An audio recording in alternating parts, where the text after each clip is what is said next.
My first job out of nursing school was at Maple Creek Senior Living. If you looked it up online, you'd see pictures of smiling residents, lush green lawns, and a 5-star rating. It was sold as a community, a place where your loved ones could live out their golden years with dignity.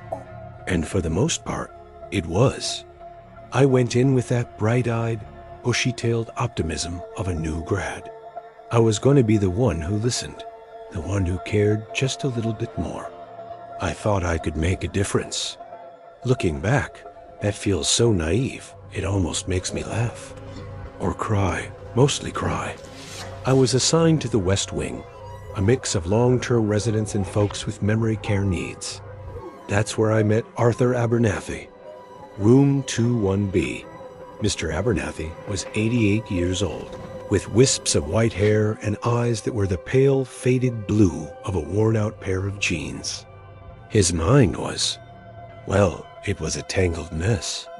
Dementia had stolen most of him, leaving behind fragments of a life he could no longer piece together. He'd have moments of clarity, where he'd ask me about the weather, or tell me a joke that didn't quite have a punchline, but mostly, he lived in a state of quiet, simmering panic. His panic had a name, Eleanor. Eleanor was his roommate. And if you were to cast the role of sweet, harmless old lady, you'd cast Eleanor. She was tiny, with soft, wrinkled cheeks and a perpetual gentle smile. She spent 90% of her day in the armchair by the window, knitting. She never spoke a word. Not one. The doctor said it was a result of a stroke years ago. She just sat there, click-clacking her needles together, making an endless series of mismatched, brightly colored scarves she'd give to the staff.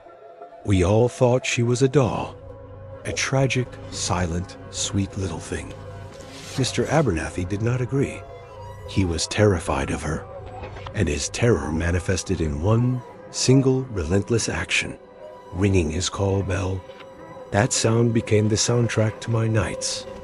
It would start around 10 p.m., just after the lights were out. Beep. I'd go in. "What's wrong, Mr. Abernathy?" He'd be sitting bolt upright in bed, his eyes wide, staring at Eleanor's sleeping form in the bed across the room. "She's doing it again," he'd whisper, his voice trembling. "Doing what, Arthur?" "The singing," he'd say, his voice cracking. "She sings to me when it's dark." I'd glance over at Eleanor. She'd be fast asleep, a quiet little lump under a mountain of blankets, not making a sound. "She's sleeping, Arthur. You must have been dreaming." I'd fluff his pillow, give him some water, and reset the bell. 10 minutes later, beep. The other aides and nurses, the ones who had been there for years, were less patient. I'd hear them in the break room. "Abernathy in 21B is at it again. Just ignore it for a few minutes. He'll wear himself out. It's just the dementia. He's sundowning." They said he was hallucinating. It was a textbook case. An elderly mind, lost in the shadows, creating phantom threats. But the way he described it was so specific, so strange. I asked him once, "What does she sing?" He shook his head, his eyes filling with tears. "It's not a real song. There's no words. It's just a sound, a low sound, like a hum. And it gets closer, a hum." I'd sit at the nurse's station, watching the monitor for room 21B, and listen. I never heard a thing, just the gentle whir of the air conditioning and the distant, muffled snores from other rooms. But Mr. Abernathy was adamant, and every night he was a little more frantic, a little more broken. "She stands over me," he told me one night, grabbing my arm with surprising strength. "I pretend to be asleep, but I can feel her there. I can hear the hum. She wants me to sleep forever." It was chilling, but what was I supposed to do? Tell my supervisor that the sweet, mute old lady in 21B was a phantom humming menace? I'd have been laughed off floor. So I did nothing. I just kept answering the bell, Then, about a month into this routine, Mrs. Gable in room 21D passed away. She was 92. Her heart just gave out in her sleep. It was sad, but not unexpected. The night she died, I remember seeing Eleanor standing in her doorway, just for a moment, before she shuffled back to her own room. When I asked her with hand gestures if Mrs. Gable was okay, she just gave me that placid little smile and patted my hand. I thought she was just being a concerned neighbor. 2 weeks later, it was Mr. Chun in 21A. Stroke. Again. In his sleep. Peaceful. And again, I had this weird flash of a memory of seeing Eleanor's silhouette near his room earlier that night. It was like a piece of a dream, something you can't quite grab onto. Just a fleeting image. But the West Wing was getting quieter. The call bells were ringing less. Mr. Abernathy, however, was getting worse. The bell was almost constant. He started refusing to sleep. I'd go in and his eyes would be wide with exhaustion and terror. "She was just here," he'd rasp. Humming. "The hum is for me tonight." "I know it is." That was the last thing he ever said to me. The next morning, I came in for my shift, and the first thing I noticed was the silence. No light was lit above the door to room 21B. I walked in, a cold feeling creeping up my spine. His bed was empty. Well, not empty. The sheets were pulled up neatly to his chin. He looked like he was sleeping. He looked peaceful, more peaceful than I had ever seen him. Across the room, Eleanor was in her armchair, click-clacking her knitting needles, the morning sun glinting off them. She looked up at me and smiled, a little knowing smile. And I swear, for just a fraction of a second, I thought I heard it. A faint, low hum, almost like the vibration of a bee's wings, coming from her direction. Then it was gone. The official cause of death was cardiac arrest. Natural causes. Everyone said it was a blessing, that he was finally at peace. But I couldn't shake it. The humming. The way he said she wanted him to sleep forever. It was crazy, I know. I had no proof, nothing but the ramblings of a man with dementia. A few years passed. I moved to a different hospital, tried to forget the whole thing. Then, my own father had a bad fall, broke his hip. After the surgery, he needed a few weeks of intensive rehab. The social worker said the best place, the only place with an available bed, was Maple Creek. My blood ran cold. I told myself I was being ridiculous. It was a top-rated facility. Eleanor was probably long gone by now anyway. My dad would be on a completely different wing, the short-term rehab wing. He'd be fine. The first week went well. My dad was getting stronger. I'd visit him every evening after my shift. One night, I was walking down the hall towards his room, and I saw a familiar figure shuffling slowly in my direction, using a walker. It was Eleanor. She looked exactly the same. Same placid smile, same vacant eyes. She was holding one of her mismatched scarves. When she saw me, her smile widened. She didn't seem to recognize me, but she stopped and held the scarf out to my dad's open doorway. A welcome gift, I guess. I forced a smile and quickly ushered her down the hall, back towards her wing. I told my dad not to talk to her.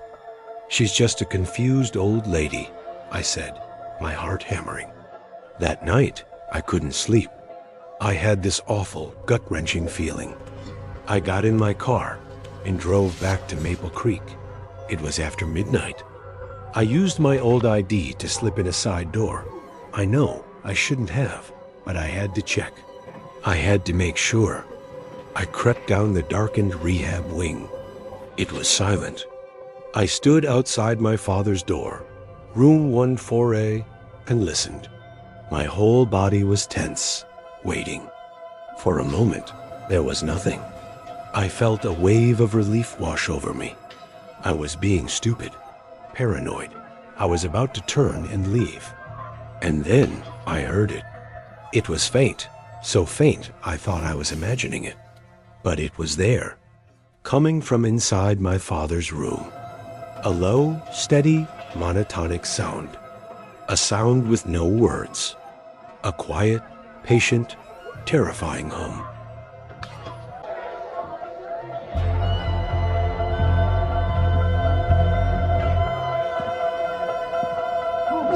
You work the night shift in a nursing home long enough, you get used to a certain level of weird. You learn to tell the difference between a nightmare scream and a real pain scream. You learn that the line between reality and whatever's going on in a patient's head is blurry at best. My station was the Sundown Wing. It's not the official name, of course. Officially, it's the Memory Care Unit. But we called it the Sundown Wing because that's where we put the ones who are truly gone. The ones whose minds had set for the last time. It was organized chaos. You had your wanderers, your shouters, your weepers. Every night was a symphony of confusion. Mr. Henderson would be trying to leave to catch a train that left in 1958. Mrs. Petrie would be crying for her mother. It was tragic and loud, and after 5 years, I was mostly numb to it. It was my normal. Until the night they admitted Alistair Croft. The charge nurse gave me his file. New admission, room 308. He's a handful. That was an understatement. Croft was 79, but he had this aura of nasty, coiled energy around him. He had cold reptilian eyes that were still sharp, still full of judgment. He barked orders, complained about the food, the mattress, the damn color of the walls. The file said he had early-stage vascular dementia, but his personality, his core of pure, uncut malice, was perfectly intact. His occupation was listed as retired corrections officer. I found out later there was a polite way of putting it. Alistair Croft had been the warden of Blackwood Penitentiary for 30 years. Blackwood was one of those old, brutal places you hear stories about. It was shut down in the late 90s after scandals involving inmate abuse and corruption. Croft had run that place like his own personal kingdom. And now, his kingdom was a single room at the end of the Sundown Wing. The first night he was there, something changed. The usual symphony of chaos just stopped. It was the silence that I noticed first. I was doing my rounds, and instead of the usual moans and shouts, there was just quiet. It was the most unsettling sound I'd ever heard in that place. And then I saw it. The residents, the wanderers, the shouters, all of them were still. But they were awake, and they were all looking in the same direction. Down the hall, towards room 308.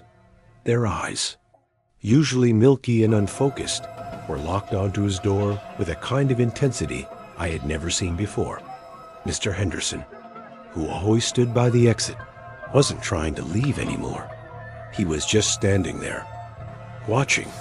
When I wheeled Croft down the hall to the common area, it was like a scene from some creepy movie. As he passed, every head turned in unison. A dozen pairs of eyes, all following him. Croft noticed it too. What the hell are they all staring at? He snarled, trying to bat away their gazes like they were flies. I just shrugged. They're confused, I said, but I knew that wasn't it. This wasn't confusion. This was recognition. That night, I started hearing whispers from patients who hadn't spoken a coherent word in years. I was in the medication room, and I heard a voice from the hall, clear as day. Yard time's over. I peeked out. It was Mr. Gable, a man whose entire vocabulary for the last year had been the word no. He was staring at Croft's door. Later, I heard another voice, a dry crackle from Mrs. Petrie. Lights out, Block C. My blood went cold. This was impossible. I went back to the office, and on a hunch, I pulled up the public archives on my computer. I typed in Blackwood Penitentiary inmate roster, 1970 to 1990. Then I started cross-referencing the names of my patients. My hands started shaking. Henderson, Robert. Inmate number 78B4. Armed robbery. Served 15 years at Blackwood. Gable, Frank. Inmate number 91C2. Assault. Served 10. Petrie, Eleanor, no, not Eleanor. It was a different name then. Her maiden name check fraud. Served 3. One by one, I got a hit. Almost half the residents of the Sundown Wing had been inmates at Blackwood. They had all been Alistair Croft's prisoners. And now, through some cruel twist of fate, they were all here, in this place where the past is supposed to be forgotten. Except they weren't forgetting. They were remembering. The next few nights were a slow burn nightmare. The patients started working together. They'd block Croft's doorway with their wheelchairs. They'd stand in a silent semicircle around his bed while he slept, just watching him. Croft was terrified. He wasn't the big, bad warden anymore. He was a scared old man. He'd scream for me, telling me they were trying to get him, but when I'd come in, they would just be standing there, looking vacant again, as if nothing had happened. The climax came on a Thursday. A massive thunderstorm rolled in, the kind that shakes the whole building. The lights flickered, then died. The whole wing was plunged into darkness. The backup generator kicked on for a minute, then sputtered out with a groan. Total blackness, except for the flashes of lightning that lit the hall in stark, terrifying snapshots. In those flashes, I saw them. They were out of their rooms. Every single one of them. And they weren't wandering aimlessly. They were moving with purpose, a silent, shuffling army. They were all heading for one place. Room 308. I ran down the hall with my flashlight. They had barricaded his door with a heavy linen cart. I could hear Croft screaming from inside, a raw, primal terror. It wasn't the scream of a confused old man. It was the scream of a man who knew exactly what was happening. I could hear other sounds too. A low, rhythmic chanting. Thuds, the splintering of wood. It sounded like a riot. I slammed my shoulder against the cart, but it wouldn't budge. They were holding it from the other side.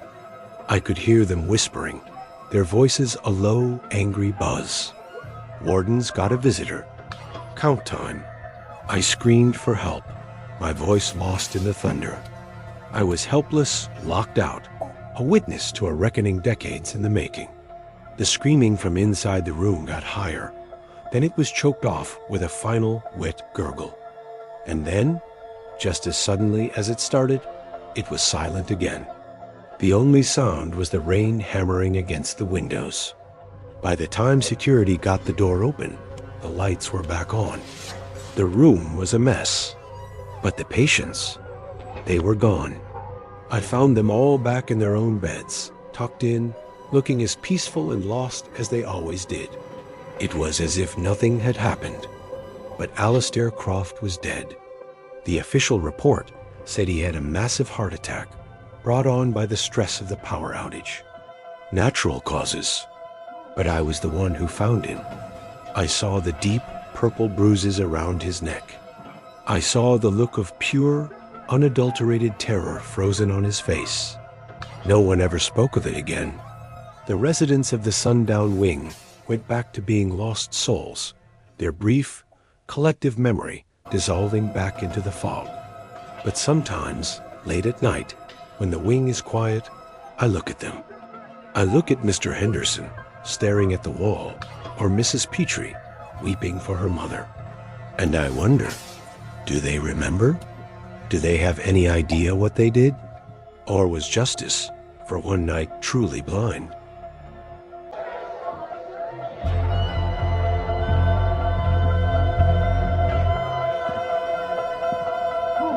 When I got the job as a physical therapist at the Willows, I thought I'd hit the jackpot.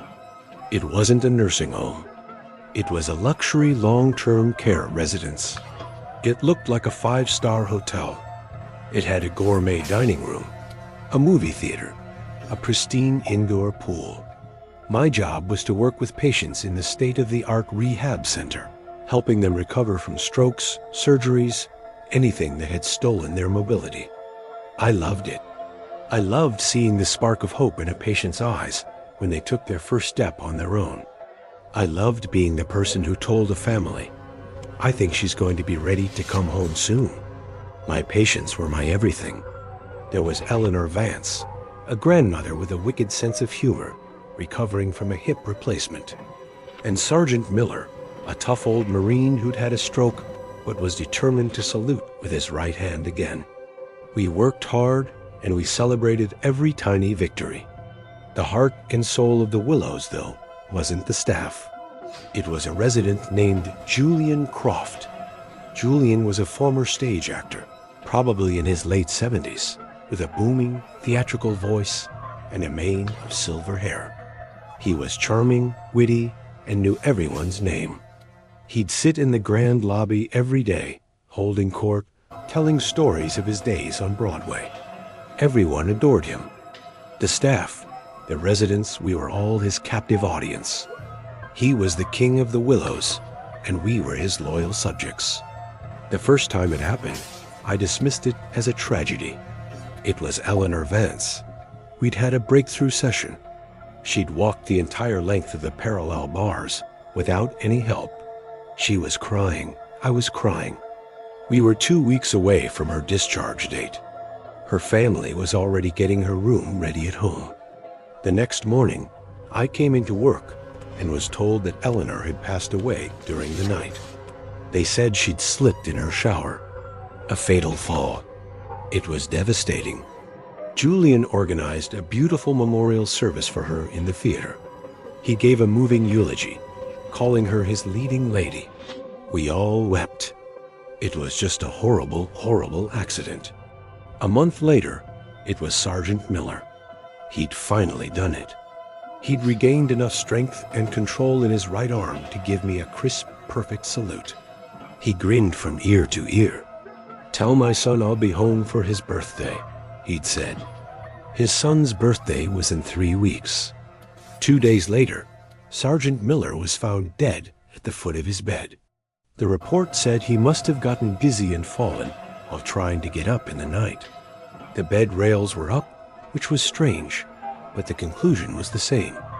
A tragic, yet not entirely uncommon accident.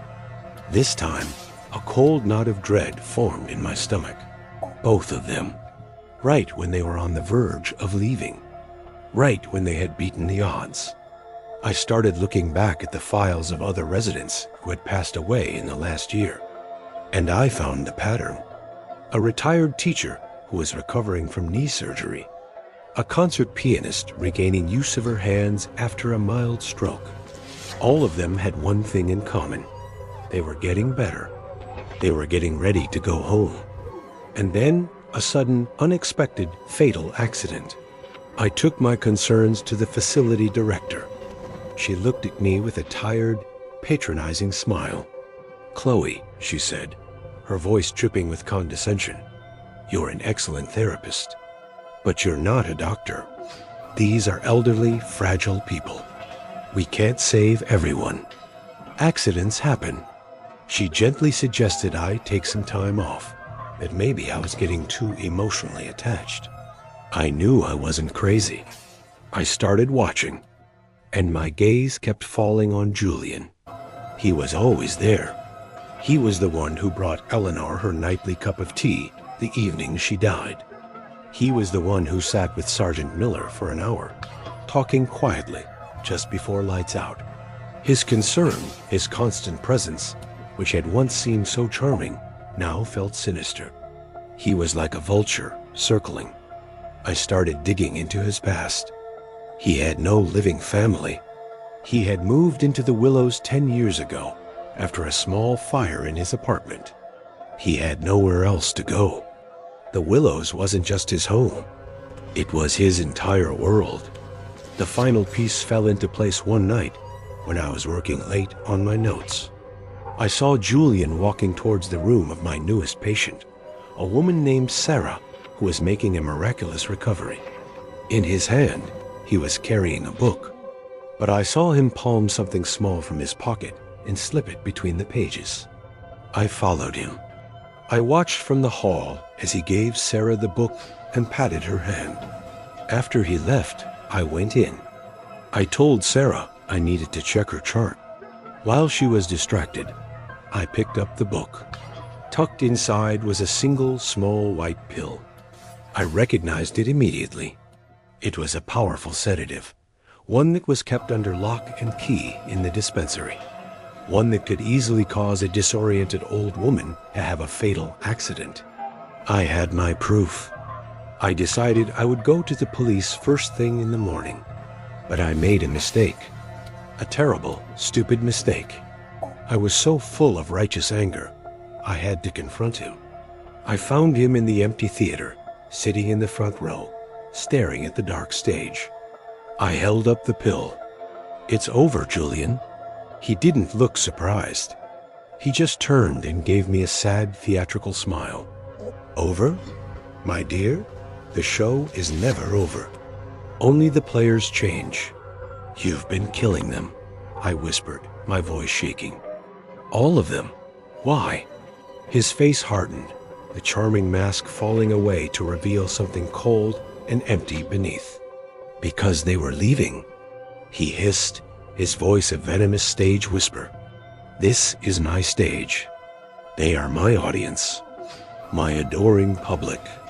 They come here, broken, and I watch them.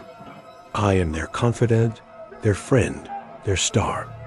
And just when they love me the most, they try to leave. They try to walk out in the middle of the performance. I will not have my audience walk out on me. The show must go on forever." He stood up, and for the first time, I realized he wasn't as frail as he pretended to be. There was a wiry strength to him. Before I could react, he lunged, not at me, but past me, shoving a heavy set of stage weights. I stumbled back to avoid them, right into the path of a staff member, one of Julian's most devoted orderlies, who grabbed my arms. The rest is a blur. A sharp pain in the back of my head. Darkness. I woke up to the steady beeping of a heart monitor. A doctor was standing over me. "Easy now, Chloe. You were in a nasty car accident. A hit and run on your way home from work. You're very lucky to be alive." He went on to list my injuries. A severe concussion, a shattered wrist, 2 compound fractures in my right leg. I wouldn't be walking for a very, very long time. My mind was a fog, but I felt a primal scream of terror rising in my throat. The doctor continued, his voice calm and reassuring. "You're going to need extensive, long-term physical therapy. Your insurance has been wonderful. We've arranged for you to be transferred to the best rehab facility in the state." I knew. I knew before the doors to the room opened. I knew before they wheeled my gurney down the hallway, past the gourmet dining room and the grand lobby. They wheeled me into a private room. My room. A few moments later, the door opened again. It was Julian. He was holding a vase of beautiful, vibrant flowers.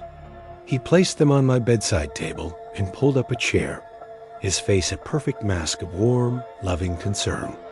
He took my uninjured hand in his touch as cold as ice.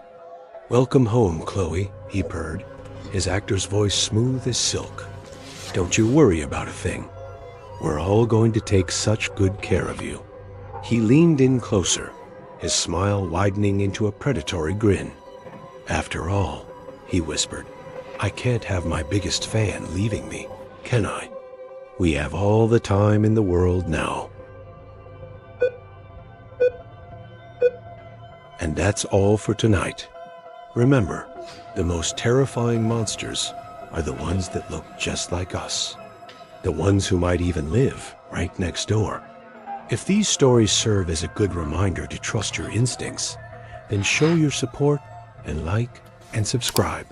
Hitting that bell means you'll get a warning before the next nightmare begins. Sleep well, if you can.